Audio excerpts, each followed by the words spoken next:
Веднаш по случувањето на досега најсилниот земјотрес во Охрид, вчера, значи некадека во големите часови, нашиот институт веднаш се седаваше и одлучи да превземе акција, значи во нормална комуникација со соодветните институции, да дојде и да изврши она што ние го нарекуваме брза процена на безбедноста на објектите кои што се пријавени за оштетени.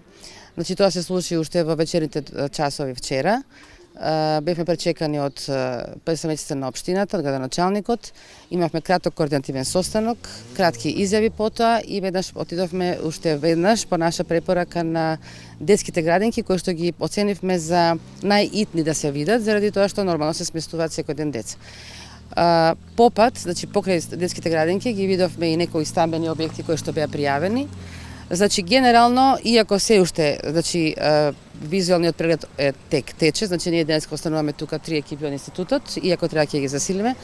Значи она што е генерално е дека за овој земјотрес, за ова силина на земјотрес која што се случи, она што го очекувавме го имаме и на терен. Тоа значи дека сите оние објекти кои што се армирано бетонски, кои што се градени според постојните прописи во државата, значи немаат ниту почетни минимални оштетувања. Значи конструкциите се здрави, се уште се во еластична фаза и нема никаква најава од оштетување.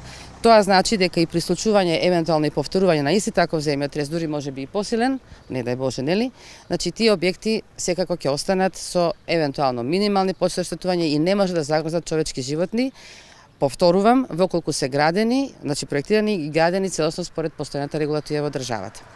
Можни се, како што и се случуваше и како што е за очекување, можни се одвојувања на неконструктивните преградни зидови од постојната конструкција, кој што се манифестира со пукнатини во малтерот, во бојата и често пати одвојување на тие зидови, и тоа се локални хазарди кои што отприлика ако ги приметат корисниците на објектите, треба да го отстранат тој малтер евентуално, да се попречи тука движењето, бидејќи може и неконструктивен објект кој што воопшто не нарушува стабилноста на објектот да повреди некого.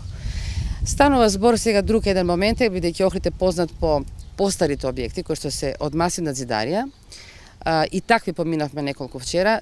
Точно е дека таквите објекти кои што се вонстандардни, кои што имаат како конструктивен систем кој што не одговара на прописите, се поранливи, но и тие, сега за сега, бидејќи се веројатно со подебели зидови, со релативно добро одржувани, за сега имаме забрана само во еден, и тоа на вториот кат на улица Пито Гули, и имаме забрана во една детска градинка, каде што на дилатацијата помеѓу двата објекта е разработена фугата, и бидејќи е комуникацијски дел, рековме дека таа градинка треба моментално да ги смести децата во друга. Другото е се безбедно, без никакви препораки. Генералната препорака е дека објектите што се во Охрид досега видени, и повторно ќе кажам, оние што се со армирано бетонски носив систем, не треба да се очекува, и ние како стручњаци не очекуваме да се појават позначени оштетувања кои што може да донесат до загрозување на стабилноста на објектите. Колку граѓани досега имаат пријавено?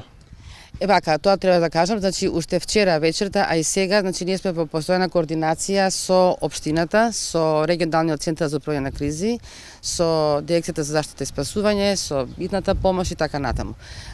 Очигледно е дека на терен е организацијата одлична, значи они се во постојана координација, договорија и телефон 195 на кој што граѓаните може да ги пријавуваат штетите.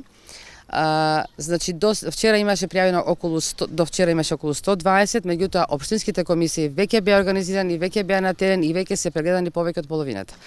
Она што нашиот институт ќе го прави е што ќе ги помине виталните објекти, јавните објекти, и ќе учествува, ќе биде во координација со општинските комисии, значи за евентуална повторна процена на како второстепена комисија на стамбените и индивидуалните објекти, бидејќи тие се во овој момент, значи посетување од општинските комисии. Се полно ќе да ви кажам, не знам точно која е, меѓутоа од 5 што ги поминавме, практично само таа беше, и повторно ќе кажам, во конструкцијата немаше ни минимална праснатина, но беше делот кај што е тоа ќе го имаме ние како извештај, подоцна ќе го доставиме и до министерството, нели, како што бараат институциите, за да они имаат потврда дека тоа треба децата да ги згрижат.